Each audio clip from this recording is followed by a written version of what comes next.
지금 12연서, 수호연서 하고 있는데요. 벌써 중반까지 이제 지나갔고, 중반에서 이제 한 4분의 3 지점으로 넘어가고 있는데, 이제 오늘 두 개의 책을 한꺼번에 하려고 합니다. 나훔과 오바댜를 하려고 하는데요. 먼저 나훔부터 좀 보도록 하겠습니다. 나훔은 뜻이 뭐냐면 위로입니다. 위로라는 그 이스라엘 백성들을 위로할 수 있는 그러한 그 신기하게도 예언자들의 이름이 이렇게 연결이 된다는 건 저는 참 신기하다는 생각이 너무 드는데, 바로 나훔이 가진 의미가 이렇게 위로라는 의미입니다. 그리고 그 나훔은 무엇에 대한 이야기를 하느냐, 3장밖에 되지 않지만 니느웨, 아시리아의 수도였던 니느웨에 대한 말씀을 나누게 됩니다. 그리고 이 니느웨에 대한 이야기는 이 예언서 중에 또 한 군데 나오는데, 우리가 지지난주에 아마 했을 것 같은데요, 요나서에 나옵니다. 그래서 요나서와 함께 니느웨에 대한 이야기를 하는데, 그 내용은 완전히 반대죠. 요나는 니느웨를 그 요나서에서 이야기하는 니느웨는 회개하는 니느웨였고, 나훔에서 얘기하는 니느웨는 회개를 하지 않고 이제 처벌을 받아야 되는 니느웨, 상황이 달라졌기 때문에. 그래서 이렇게 두 개의 책이 왜 12연서의 중간이 바로 미가인데, 미가를 사이에 두고 앞뒤로 배열이 되어 있습니다. 그래서 그 유대인들의 히브리 방식에는 우리처럼 이렇게 해서 처음, 중간, 끝 이런 식으로 가는 구조라기보다는 히브리의 구조, 유대인들의 그 글 쓰는 방식은 이렇게 중간으로 들어갔다가 다시 이렇게 빠져나오는, 그 이제 교차 배열이다, 교차 대꾸다, 뭐 그런 표현을 좀 쓰는데, 그래서 이렇게 중요한 것들을 가운데다 두고 가운데를 기점으로 들어갔다가 나오는 방식으로 표현하는 것이 좀 일반적인 그들의 글쓰기의 방법입니다. 그래서 보면은 홀수로 많이 배열을 하는 경우들이 많고요. 오경도 보면은 모세오경이라고도 하는 그 오경을 보면, 그래서 중간에 있는 레위기를 중심으로 들어갔다가 나오는 그런 방식으로 되어 있고, 많은 책들이 그런 식으로 배열이 되어 있는데, 이 12연서 또한 중간에 미가를 중심으로 이렇게 들어갔다가 나오는 그런 방식으로 되어 있습니다. 자, 그래서 이렇게 이 니느웨에 대한 이야기가 왜 중요하느냐? 니느웨는 바로 아시리아의 수도일 뿐만 아니라 아시리아가 북이스라엘을 멸망시켰던 중요한 하나의 축이었기 때문에, 이 아시리아가 도대체 그럼 어떻게 될 거냐에 대한 것이 궁금함이 되게 많았고, 두 번째가 이제 유다를 멸망시킨 건 바빌론이죠. 그래서 바빌론에 대한 이야기는 지난 시간에 했던 바로 그 하박국에 나오는 이야기가 바빌론에 대한 이야기라면, 바로 이 나훔은 바로 이 니느웨에 대한 이야기라고 볼 수가 있겠습니다. BC 612년에 바빌로니아가 이제 아시리아를 멸망시키게 됩니다. 그리고 그러한 상황 속에서 그 주변의 상황 속에서 이 나훔이 그 전 시대부터, 아시리아가 멸망되기 전 시대부터 멸망되는 시기까지의 활동을 했을 것으로 학자들은 추정하고 있습니다. 그래서 나훔의 책은 이 아시리아에 대한 이야기만 나오는데요. 여기에서 어떤 일들이 있었는지를 보기 위해서 먼저 아시리아를 좀 이해해야 되는데, 이 3장 18절 19절을 제가 그냥 읽도록 하겠습니다. 아시리아 왕아, 내 목자들은 죽었고 내 귀족들도 영원히 잠들었으며 내 백성들은 산에 흩어졌는데도 그것을 모을 자가 없다.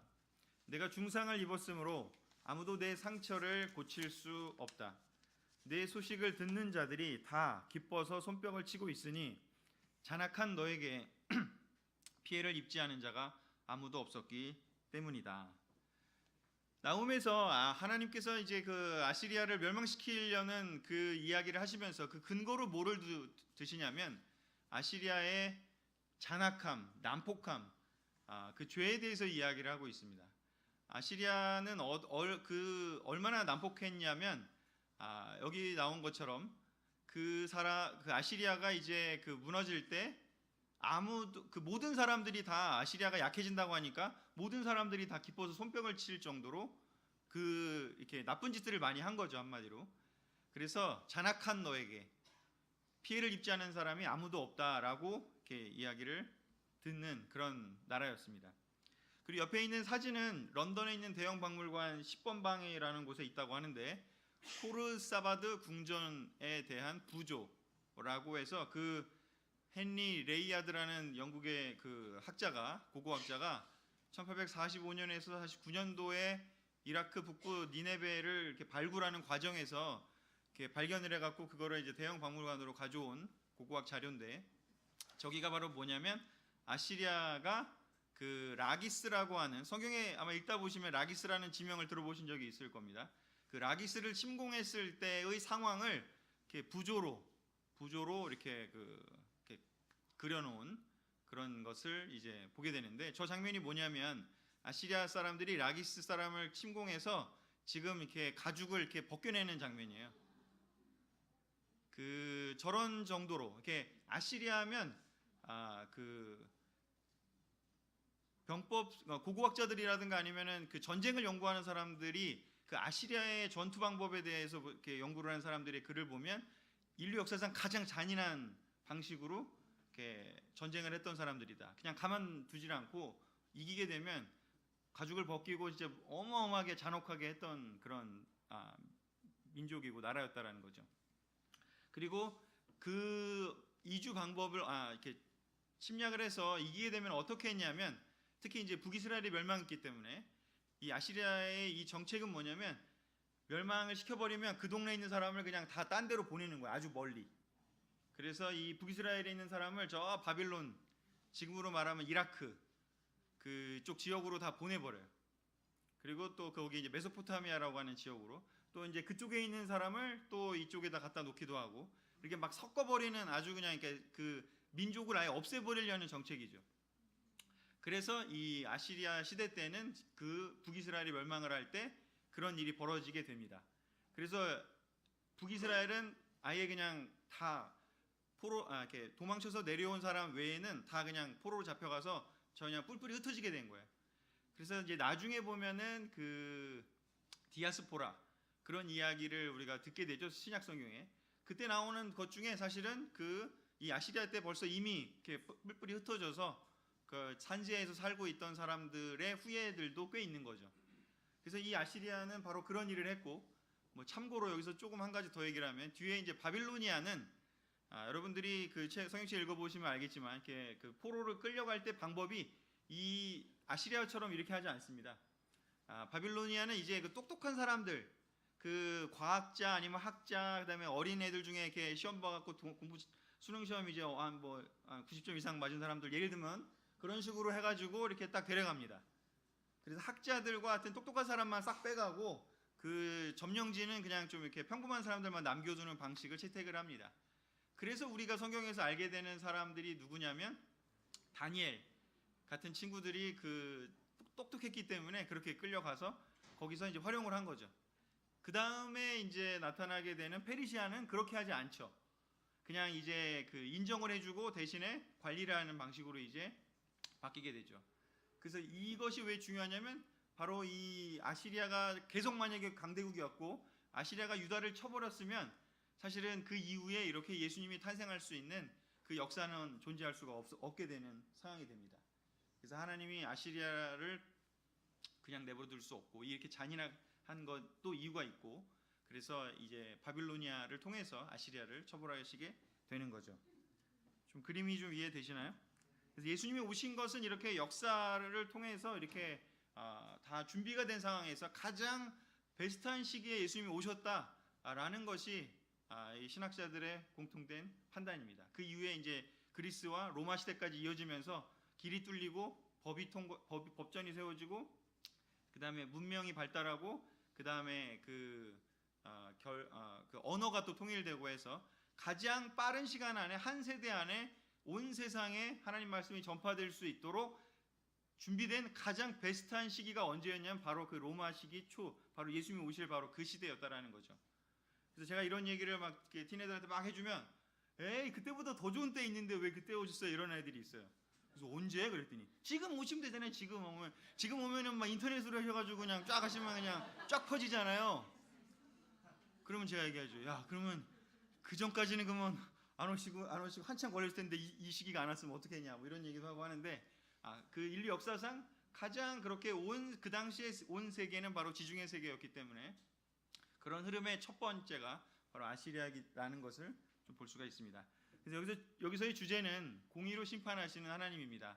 그 나훔서 1장 3절과 14절을 우리 같이 보도록 하겠습니다. 여호와는 시작. 여호와는 좀처럼 벌하지 않은 채 그대로 내버려 두실 법이 없으시다. 니네웨야, 여호와께서 너에 대하여 말씀하셨다. 내 이름이 더 이상 존재하지 않을 것이다. 내가 너의 신전에 있는 우상들을 깨뜨려 버리고 너의 무덤을 준비하겠다. 이것은 내가 아주 더러워졌기 때문이다. 아멘. 아시리아가 정말 어마어마한 강대국이었고 이렇게 무시무시한 나라였기 때문에 다들 벌벌 떨었습니다. 아시리아와 전쟁을 치르면 진짜 목숨 걸고 싸워서 지켜내던가 아니면 정말 잔인하게 당할 수밖에 없는 그런 나라였습니다. 그런데 그 나라가 이제 무너지는 걸 보면서 하나님께서 나훔을 통해서 이스라엘 백성들에게 이야기를 해주시는 거죠. 이미 친아시리아 편에 들었던 사람도 있습니다. 여러분들 아시겠지만 히스기야 다음에 므낫세 같은 경우는 친아시리아 정책으로 돌아갔습니다. 저렇게 무서운 왕에게 차라리 협력하는 게 낫다. 하나님보다도 그 아시리아의 편에 서는 게 더 낫다라는 생각을 할 수밖에 없었을 정도로 그런 시기였습니다. 그런 상황에서 하나님께서 하시는 말씀은 무엇인지 지난주에 우리 하박국에서도 이야기하신 것처럼 바빌로니아에 대한 이야기를 하는 것처럼 하나님은 좀처럼 화를 내시진 않지만 그러니까 헤세드라고 우리가 많이 얘기한 그 인자하시고 참고 기다리시고 회개하기를 바라시고 견디시고 하는 것을 분명히 그런 성품이 계시지만 그리고 그 능력이 부족해서 그런 것은 아니지만 능력이 있지만 그렇게 하시죠. 그럼에도 불구하고 죄인을 그대로 벌하지 않은 채 내버려 두지는 않는다라고 하는 것을 나훔에서 이야기를 하고 있고 이 나훔에서 이야기하는 이 죄인을 벌하지 않은 채 그대로 내버려 두는 법이 없다. 이 이야기는 나훔이 처음 얘기하는 것은 아니고 사실은 출애굽기 34장 6절에서 7절에 이미 하나님께서 처음부터 말씀을 해두신 그런 부분입니다. 우리 같이 한 번 더 읽도록 하겠습니다. 그리고서 시작. 그리고서 여호와께서는 그의 앞으로 지나가시며 이렇게 외치셨다. 나 여호와는 자비롭고 은혜로우며 쉽게 노하지 않고 사랑과 진실이 풍성한 하나님이다. 나는 사람을 천대까지 베풀고 죄와 잘못을 용서하지만 그렇다고 범죄한 자를 벌하지 않은 채 그대로 두지는 않을 것이며 그 죄에 대해서는 자손 3, 4대까지 벌할 것이다. 아멘. 앞에 부분이 바로 하나님이 자비롭고 은혜로우시고 쉽게 노하지 않고 사랑과 진실이 풍성한 하나님이다 라는 이 부분이 바로 헤세드 하나님을 이야기하고 있습니다. 헤세드의 뜻이 바로 이걸 풀어서 쓴 것입니다. 자비롭고 은혜롭고 쉽게 노하지 않고 사랑과 진실이 풍성하다고요. 우린 이런 하나님을 좋아하지 않습니까? 늘 이런 하나님을 찬양하지 않습니까? 그런데 이런 하나님만 있다면 어쩌면 더 억울한 세상의 일들을 많이 겪을 수 있게 되죠. 그런데 하나님은 여기에서만 멈추시는 분이 아니라 뒤에 공의로 처벌을 할 대상이 존재한다면 범죄한 것에 대해서는 벌하지 않은 채 그대로 두지는 않는다라는 것이 바로 또한 하나님임을 우리가 이해할 때, 사람들이 이 부분을 이해할 때 하나님에 대한 올바른 그러한 태도를 가질 수 있게 되는 거죠. 자녀도 마찬가지인 것 같습니다. 부모님이 그냥 아이들에게 사랑으로만 다 대해주고 한다면, 규칙도 없고 뭐 대가를 치르게 하는 것도 없고 한다면 아이들은 어떻게 되는지 방자해지고 제멋대로가 될 수 있게 되는 거죠. 무조건적인 그냥 허용이 그냥 인정해주고 그냥 받아주는 것이 전부가 아니고 능사가 아니라는 것을 우리가 자녀를 키우면서 또 알게 됩니다. 또 반대로 너무 엄하게만 하고 또 이렇게 쉽게 화를 내고 또한 이렇게 뭐 문제가 있다면은 그것을 어떻게 보면은 너무 과도하게 이렇게 또는 냉철하게 이렇게 칼같이 그냥 처벌만 바로 한다면 또 사랑을 느낄 수 없죠. 그래서 이 하나님의 속성에는 바로 사랑과 공의가, 사랑과 정의가 항상 함께 있으시기 때문에 우리가 이 부분에 있어서 큰 확신을 가지고 이 역사를 볼 때도 하나님이 우리가 볼 때는 그 시간이 더디어 보이지만 하나님 반드시 그 일을 하시는 것을 우리가 긴 역사를 통해서 성경을 통해서도 볼 수 있고 세계사를 통해서도 볼 수가 있습니다. 그래서 이 부분에 대해서 나훔이 바로 이 그 니느웨라는 그 나라를, 그 아시리아를 대상으로 한 예언을 통해서 우리가 그것을 볼 수 있습니다. 그런데 요나에서 이야기하는 그 아시리아와 그럼 나훔에서 얘기하는 아시리아는 동일한가? 그렇지 않습니다. 나라의 이름은 동일하지만 요나에서 얘기해서 회개했던 그 아시리아는 그 왕과 그 회개를 했던 사람들은 다른 사람이에요. 여기서 나훔에서 얘기하는 그 왕은 바로 그 후대의 왕들인 거죠. 그래서 우리가 똑같이 볼 때 하나님이 그냥 이렇게 벌했고 이렇게 또 용서했고 그런 것이 아니라 용서했던 사람은 바로 회개했기 때문에 용서한 거고 또 벌하시는 것은 또 벌하지 않았기 때문에 바로 처벌이 된다라는 것을 볼 수 있게 됩니다. 그리고 또 한 가지, 그렇다면 국가적으로 본다면 어떤 사람이 또 우리 사람으로 볼 때도 우리가 예전에는 회개해서 요나의 그 니느웨, 요나의 아시리아처럼 회개해서 하나님께 은혜를 받을 수도 있겠죠. 하지만 다시 죄를 짓고 다시 반복한다면 히브리서나 신약 성경에도 제자가 됐지만 다시 죄를 짓고 하나님을 욕되게 하고 십자가를 모욕한다면 그것은 두 번 다시 회개할 길이 없다라고 분명히 신약 성경에 또한 이야기를 하고 있습니다. 한번 제자가 됐다고 해서 끝이 아닌 것을 또 우리에게 이 니느웨와 아시리아에 대한 요나와 이 나훔의 이야기를 들으면서 우리의 삶에 또한 적용해 볼 수가 있습니다.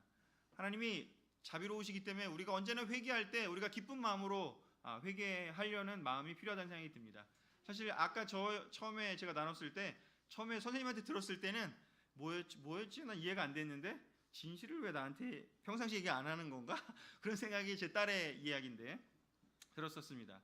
그래서 한 하루 정도 도대체 무슨 얘기 생각할 때 떠오르는 생각이 있었는데 그때 좀 제가 조금 심하게 했다라는 생각은 들긴 했어요. 좀 제가 화를 버럭 냈었으니까 12시 넘어까지 하여튼 안 자고 있어가지고 제가 그때 저는 잠이 들었다 깨보니까 계속 애들이 깨 있어서 빨리 자라고 하면서 좀 버럭 화를 냈었는데 이제 아이들 입장에서는 또 억울한 부분이 있었던 거죠.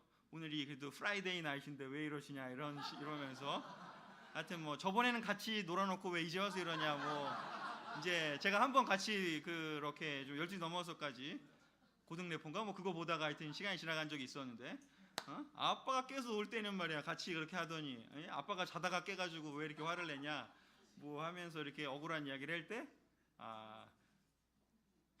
그냥 제가 미안하다고 하기가 처음에 막 싫었었어요. 하지만 잘못한 건 잘못한다고 빨리 이야기를 하고 그 마음을 또 풀고 또 정리를 잘 하는 것이 서로에게 관계에 있어서 중요하기 때문에 그 시간들을 잘 보냈었는데 중요한 건 우리가 이렇게 고집 부리지 않고 내가 뭔가 잘못을 한 부분이 있다면 이게 내 잘못보다는 저의 잘못이 더 큰 것 같은데 그런 식의 어떤 인간적인 생각을 하는 것이 별로 성경적이지 않다. 그게 다른 사람의 죄가 어떻든지 간에 내가 하나님 앞에서 인정이 된다면 그냥 그것을 사람들에게 바로 이야기하는 것이 훨씬 더 하나님이 원하시는 방법이 아닌가라는 것을 또한 경험했던 시간이기도 하고 이 말씀을 우리가 늘 기억하면서 우리가 자꾸 세상적인 기준으로 우리의 죄를 하나님이 우리를 딜하실 때 우리의 죄를 우리가 그냥 빨리 인정하고 빨리 그 용서를 구하고 회개하기로 결정을 하면 하나님은 자비롭고 은혜롭고 노하시지 않는 분이라고 분명히 얘기해 주셔서 그것을 심지어 1000대까지도 베푸신다고 하셨는데 이게 정말 숫자로 그냥 하나 둘 셋 해서 1000대까지만 딱 하고 그 다음 1001대부터 안 한다 그런 의미가 아니지 않습니까? 1000대라는 의미는 상징적으로 영원히 그렇게 하실 분이라는 걸 이야기합니다. 그러나 범죄해놓고 회개하지 않고 바꾸지 않고 인정하지 않고 고집을 부리면 하나님이 그 부분에 대해서는 처벌할 수밖에 없다. 그리고 그 처벌은 처벌로 끝날 뿐만 아니라 그 다음 세대까지도 그 고집스러운 마음이 이렇게 전달될 것이다 라는 것을 이야기하시는 거라는 것을 우리가 기억했으면 좋겠고 분당교회는 좀 빨리 인정하고 털어버리고 겸손하게 앞길로 나아가고 자꾸 이렇게 뒷다리를 잡는 그 사탄의 계략에 빠지지 않는 그런 교회가 되기를 바라겠습니다. 아멘. 자 여기서 나훔은 넘어가고요. 두 번째 오바댜 하겠습니다. 조금 벅차신가요? 괜찮으시죠? 네. 자 오바댜 하도록 하겠습니다. 오바댜는 이 순서상 제가 좀 뒤에 한 이유는 성경의 순서는 좀 앞에 있습니다. 바로 아모스 뒤에 있는데 이 뒤쪽에 한 이유는 실질적으로 연대기적으로 보면 좀 뒤에 있습니다. 그래서 하박국보다도 더 뒤에 있기 때문에 지금 이 순서에 하는 것이 사실 시기적으로는 더 맞는 이야기라서 제가 이 시기에 합니다. 자, 오바댜는 여호와를 예배하는 자, 여호와의 종 그런 뜻입니다. 저기 보면은 이렇게 그 노란색으로 되어 있는 그 곳이 나오는데 바로 그 부분이 에돔입니다. 에돔. 바로 이 에돔, 에서의 후손들이 모여 살았던 이 에돔에 대한 또 이야기이고요. 그 에돔 있는 그 위쪽에 유다 왕국이 있고 그 위에 이제 북이스라엘이 있고 또 옆에 빨간색이 이제 블레셋, 성경에 나오는 블레셋, 지금 말로 하면 팔레스타인, 지금도 존재하는 민족이죠. 팔레스타인. 그리고 저 위에 보라색 있는 데가 모압이고요. 그 위에가 암몬입니다. 그리고 그 위에가 이제 그 아람, 그래서 벤 하닷 나오는 아람 지역 이렇게 돼 있고 이스라엘을 중심으로 이렇게 둘러싸여 있습니다. 그래서 이 바로 노란색이 있는 바로 에돔에 대한 이야기인데 그 12예언서에서 크게 이스라엘에 해당되는 얘기는 호세아, 아모스, 미가, 스바냐 이렇게라고 말씀드렸고 나머지 책들은 바로 이 다른 나라에 대한 이야기입니다. 다른 나라, 아까 본 아시리아에 대한 이야기가 2권, 또 바빌로니아에 대한 이야기가 하박국의 1권, 그리고 이 오바댜가 얘기하는 게 바로 에돔에 대한 이야기를 합니다.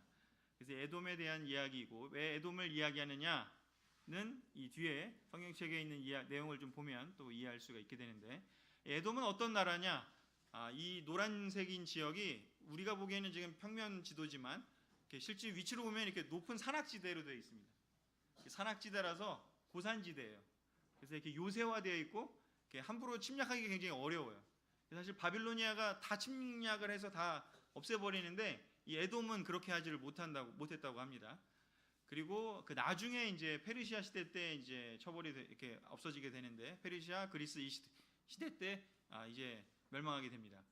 이 고산지대이고 또 그 뭘로 알려져 있냐면 지혜의 나라로 알려져 있습니다.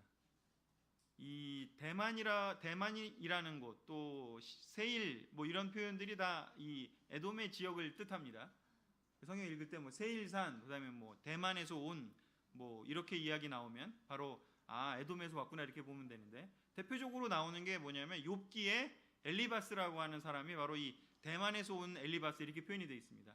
그래서 굉장히 지혜로운 사람으로 표현되는 게 엘리바스인데 그렇게 바로 그 지혜의 나라로 알려져 있는 곳이 바로 에돔입니다. 그리고 BC 587년에 이 배경은 어떤 배경이냐면 587년에 유다가 바빌론에게 멸망을 당하고 예루살렘 성전이 파괴될 때 그때 이제 에돔이 무엇을 하냐면 싹 파괴하고 날 때 이제 이때다 하고 막 거기를 침공을 해가지고 오히려 약탈을 하고 그 유다 남쪽에 있는 땅까지를 더 확보를 하고 또 예루살렘까지 침공을 해서 괴롭히고 또 이렇게 약탈을 하고 했던 그런 일이 있었다고 합니다. 역사적으로. 그래서 이제 그런 상황에서 이 오바댜가 그런 이 이야기를 하게 되는 부분입니다. 오바댜 1장 12절 우리 같이 읽어볼까요? 너는 시작. 너는 내 형제들의 불행을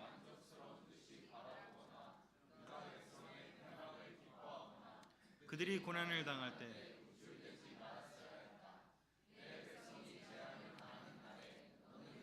성에 들어가서 만족스러운 듯이 그들의 고통을 바라보며 그들의 재물에 손을 대고 또 그들이 고난을 당할 때에 사거리에 서서 도망하는 자들을 붙잡아 그들을 원수들에게 넘겨 주었다. 아멘. 바로 이 그 에돔이 했던 이런 어떤 얄미운 행동, 얄미운 이 행동 때문에 하나님께서 이 이스라엘 백성들이 또 궁금했죠. 아니 도대체 이 에돔, 특히 형제의 나라라고 생각했던, 근데 사실은 뭐 서로 사실은 엄청난 싸움을 했던 역사가 있습니다. 그러나 이렇게 했을 때 이 오바댜를 통해서 이야기하는 부분은 무엇인지 여기서 포인트를 잡는 게 중요한 것 같습니다. 상황은 이렇고 이 상황을 우리에게 지금의 시대에 적용한다면 우리가 어떻게 볼까? 누군가가 불행해지고 고난을 당할 때 어떻게 해야 되는지에 대한 태도를 하나님이 이 오바댜를 기록하신 목적이라고 생각합니다. 우리가 어떻게 해야 될까? 누군가가 힘들고 고난당하고 어려울 때 아유 쟤는 그럴 줄 알았어, 내가 이렇게 하는 거 봤더니 그냥 그렇게 잘못해갖고 된 거야 하는 그런 태도를 가질 것이냐, 아니면은 이때다 하면서 그 사람들이 가졌던 어떤 것들을 이렇게 취하기 위한 그런 수단으로 삼느냐. 뭐 그런 일들이 뭐 자주 벌어지진 않지만 뭐 우리 주변에 있어서도 그런 안타까운 일들이 뉴스나든가 아니면은 사건들이 생기지 않습니까? 뭐 이렇게 정말 억울하게 뭔가 이렇게 재앙을 당하는 사람들, 안타까운 일들이 벌어질 때 우리는 어떻게 해야 될 것이냐. 사실 신약 성경에 이 부분에 대한 이야기를 예수님은 여러 번 합니다. 이렇게 옆에 있는 이웃에게, 이렇게 가난한 사람들에게, 이렇게 힘든 사람들에게 우리가 어떤 태도를 가져야 되느냐에 대한 이야기를 많이 합니다. 그래서 그 부분에 대한 포인트를 우리가 신약에서 좀 보면서 같이 포인트를 잡도록 하겠습니다. 첫 번째, 오바댜의 첫 번째는 고통당하는 이웃에게 가까이 하라 라는 것이 바로 이 오바댜가 우리에게 주는 메시지가 아닌가 싶습니다. 야고보서 2장 15절 16절에 어떤 형제나 자매가 당장 입을 옷이 없고 끼니를 때울 양식이 없는데 여러분 가운데 누가 평안히 가십시오, 몸을 따뜻하게 하십시오, 배불리 먹으십시오 하고 실제로 필요한 것을 주지 않는다면 그런 말이 무슨 소용이 있겠습니까? 그리고 누가복음 19장 41절 42절에 예수님은 예루살렘 가까이 오셔서 그 도시를 바라보시고 우시면서 이렇게 말씀하시다. 너도 오늘날 너에게 평화를 가져다 주는 것이 무엇인지 알았더라면 좋았을 텐데. 이렇게 이야기를 하시면서 예수님이 예루살렘에 대한 마음을 표현하십니다. 예수님은 그 안타까운 자기의 백성, 야기의 양들을 보시면서 고통당하는 이웃으로 보신 거죠. 고통당하는 자녀들로 보신 거죠. 그냥 보고 그냥 있지 않으셨습니다. 하늘에서 그냥 보고 안타깝다, 그냥 쟤네들 고생하는데 어떡하지? 이렇게만 있으신 것이 아니라 직접 내려오셔서 인간의 몸으로 내려오셔서 고통을 당하시면서 심지어는 그 내려와서 그 백성들이 오히려 배척하고 오히려 죽이려고까지 하는 그 상황인데도 불구하고 그 고통당하는 유다를, 고통당하는 이스라엘 백성, 고통당하는 이 인간들을 구원하시기 위해서 직접 오셨다라는 거죠. 바로 그 마음이 오바댜를 통해서 하나님이 하신 말씀과 일맥상통한다고 저는 생각합니다. 그렇다면 그걸 우리는 어떻게 적용할까? 우리는 요즘 다른 사람에 대해서 그냥 이렇게 에돔처럼 내가 뭐 누가 이렇게 힘들 때 나쁜 마음 먹거나 아니면은 그걸 이용하지는 않고 있으니까 난 괜찮아, 거기서 머물 건가? 저는 더 가야 된다라고 신약이 이야기한다고 생각합니다. 구약은 어떤 그렇게 더 간 것을 이야기했다면 신약은 뭐를 얘기를 하냐면 그런 사람들을 그냥 내버려 둘 것이 아니라 진짜 이웃을 우리가 적극적으로 다가가라고 이야기한다고 봅니다. 내가 그냥 잘 살고 있고 내 평화, 내 미래 아니면 내 가정, 내 먹을 것, 내 아이들 여기에만 멈춘다면 성경적이지 않은 태도가 아닌가 싶습니다. 우리 주변에 있는 사람들에게 누가 필요가 있고 힘든 부분이 있다면 기꺼이 다가가서 기꺼이 도와주고 기꺼이 관심을 쏟아주는 것이 예수님이, 하나님이 우리에게 보여주고 싶어 했던 그런 모습이 아닌가 싶습니다. 그 예전에 그 교회가 많이 힘든 상황에서도 저는 몇 년 동안을 이렇게 계속해서 저희가 예전에 도왔던 나사로의 집이나 아니면 암사 재활원이나 그런 데를 이렇게 교회가 힘들어가지고 이렇게 리더십에서 어떻게 보면 적극적으로 진행하지 못할 때도 우리 뭐 명근형이라든가 영환형이라든가 뭐 은이라든가 이렇게 그 꾸준히 그렇게 갔던 이야기를 들었을 때 저는 그들의 그 개인적인 확신으로 갔기 때문에 그게 너무 감동이 되었다는 생각이 너무 들었습니다. 또 하나는 우리 이태경 형 여기 있지만 태경이가 고등학생 때 이렇게 왔을 때 분당에 왔을 때 판교에 사실 도움을 받기 위해서 잠실에서 너무나 이렇게 이 분당으로 도움받기 위해서 집까지 옮기고 학교까지 옮기고 고2 하반기였나 그런데 저는 그때 우리 그 판교에 있던 형제들의 그 모습을 저는 잊을 수가 없어요. 우리 그 하균 형 그리고 우리 철이 형 그리고 재하 형 뭐 그 외에도 많은 분들이 계시고 또 자매님들도 계시지만 정말 그 아이들이 아빠가 교회를 좀 나오지 않는 상황이고 가정이 어려운 상황일 때 정말 하균 형이 태경이를 만나주고 또 철이 형도 같이 만나주고 또 재하 형도 만나주고 그 국내에 그 사는 사람들이 그 힘든 그 고등학생 친구를 위해서 정말 이렇게 계속해서 시간을 보내준 그 모습들을 보면서 이것이 사랑이 아닌가라는 생각이 너무 들었습니다. 뭐 그 외에도 뭐 진짜 뭐 이렇게 제가 지금 얘기한 부분 일부지만 우리가 이렇게 서로 돕고 이렇게 나의 자녀가 아니지만 내 자녀가 좀 지금 사춘기를 겪고 힘들더라도 다른 그 친구들, 내 아이는 내 말을 잘 나랑 만나고 싶어 하지도 않고 대화하고 싶지도 않아서 힘든 그 시기일지라도 그러면 내가 다른 친구들을 도와서 조카들을 도와서 그 조카들이 나중에 다시 회복이 그 친구들이 성장해서 내 아이를 도울 수도 있기 때문에 그 친구들을 만나주는 그런 이모 삼촌들의 마음. 또 팀워커를 하다가 팀워커를 떠났지만 그 팀워커들이 일손이 부족하다는 이야기를 듣고 이렇게 더 적극적으로 이제는 꼭 그래야만 하는 어떤 책임감은 없지만 하지만 우리가 형제 우애로서 정말 사랑하는 마음으로 이렇게 기꺼이 멘토링을 해주는 자매님들의 이야기들. 저는 이렇게 누군가가 제가 지금 주변에 알고 있는 이야기 이것뿐이지만 우리가 이렇게 자기에게 포커스되어 있기를 하나님은 절대 원하시지 않는다는 것을 성경은 구약이든 신약이든 늘 이야기한다고 생각합니다. 저 또한 그런 동기로 전임에 들어왔습니다. 이 아이들을 이렇게 인원이 늘어가는데 누군가가 이걸 계획하고 준비하고 돌보지 않으면 이 아이들의 미래는 어떻게 될 것인가? 지금 학교에서 겪고 있는 일들이, 가정에서 겪고 있는 일들이 이거 그냥 내버려 두면 우리의 미래는 어떻게 될 것인가? 아이들이 우리의 다음 제너레이션이 우리에게 믿음의 전수가 되지 않는다면 그런 갈급한 마음으로 이 결정을 하게 되었습니다. 우리의 모든 결정들이 정말 사랑과 정말 하나님의 이 마음의 근거에서 우리 삶이 돌아봐야 된다고 생각합니다. 고통당한다는 것이 반드시 꼭 이렇게 암사제어론이나 아니면 나사로 집이나 이렇게 멀리 있는 어떤 보육기관 이런 걸 의미하는 것이 아니라 예수님이 얘기한 것, 또 제자들이 얘기한 건 무엇인지 우리의 옆에 있는 그 실질적인 어떤 삶의 고통당하는 우리의 이웃을 이야기했다고 생각합니다. Love your neighbor, 내 이웃을 사랑하라고. 내 옆에 있는 그 이웃을 사랑하는 것이 바로 우리가 가져가야 할 오바댜를 통해서 우리에게 전해주는 그 마음이 아닌가 싶습니다. 두 번째 이야기하고 싶은 부분은 바로 이 구절입니다. 오바댜 1장 3절입니다. 같이 읽을까요? 시작. 내가 높은 산악지대에 산다고 해서 너는 내 교만에 속고 있다. 내가 비록 독수리처럼 높이 올라 내 보금자리를 별 사이에 만들지라도 내가 거기서 너를 끌어내릴 것이다. 아멘. 오바댜에서 또 이 중요한 부분은 바로 무엇인지 바로 이 구절에 있습니다. 이 에돔이 보여준 태도에 대한 것입니다. 이 에돔이 지혜의 나라였고 이렇게 현자들도 많았다고 하고 또 높은 지대에 있어서 상대적으로 안전하기도 하고 이렇게 공격도 덜 당한 곳이어 살았기 때문에 사람들의 마음속에는 그런 생각이 있었다라는 거죠. 나 여기 있는데 누가 우리를 공격해? 나는 안전해. 나는 내 마음대로 해도 상관없어. 하나님이 날 처벌할 수 없어. 그런 마음을 갖고 살았다라는 거죠. 사실 이 구절은 오바댜 바로 앞에 있는 아모스 9장 2절과 3절에 비슷하게 나와 있습니다. 비슷한 내용으로 바로 그렇기 때문에 아모스의 마지막 장과 이 오바댜 1장이 연결되면서 히브리 정경은 바로 그래서 순서를 아모스 다음에 오바댜로 이런 식으로 연결을 한 겁니다. 히브리 정경의 순서는 역사적 순서가 아니라 이렇게 앞정의 맨 뒷부분과 뒷장의 앞부분을 이렇게 이어가는 식으로 해서 하나의 그냥 큰 책으로 이 12예언서가 따로따로가 아니라 한 권의 두루마리로 이렇게 만들어졌다라고 합니다. 그래서 그런 이유로 해서 이렇게 배열이 되어 있고 제가 이번에 하는 것은 그래서 순서대로 많이 지금 하려고 하는 부분은 실제 역사적인 순서로 다시 배열을 해서 하는 것이고 이것은 70인역의 순서가 또한 이렇게 되어 있습니다. 하여튼 그건 중요한 얘기는 아니지만 자 여기 내 교만에 속고 있다. 바로 이 교만에 대한 부분이 바로 오바댜에서도 이야기하는 부분입니다.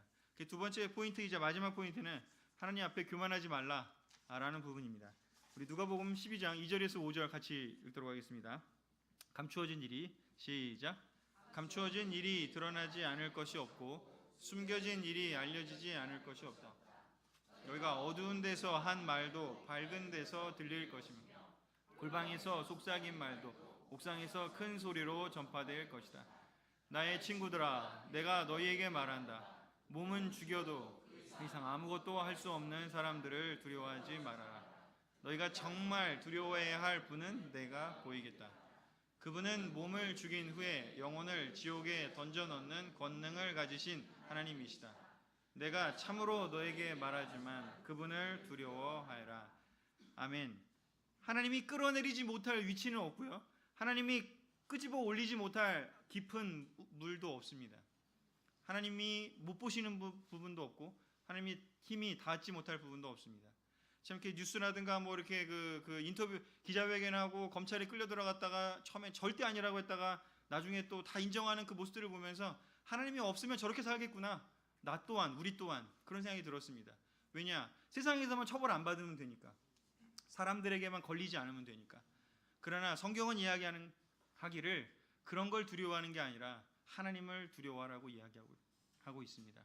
진짜 두려워해야 될 분은 누구인지, 우리 몸을 죽인 후에 영혼을 지옥에 던져 넣을 수 있는 힘이 있으신 분, 바로 그러한 하나님이 우리의 진정한 의식의 대상이고 경배의 대상이고 생각의 대상이어야지 세상의 법정이고 사람들의 눈이고 그런 것들이 아님을 성경은 이야기하고 있고, 이 시대에 왜 우리가 이렇게 세상 사람들과 다르게 사느냐, 다른 그 무엇보다도 우리가 이러한 하나님과 올바른 교제를 맺고 우리가 그분의 진정한 아들됨을, 자녀됨을, 딸됨을 우리가 신뢰하고 믿고 감사히 여기기 때문에 이 삶을 사는 게 아닌가 싶습니다.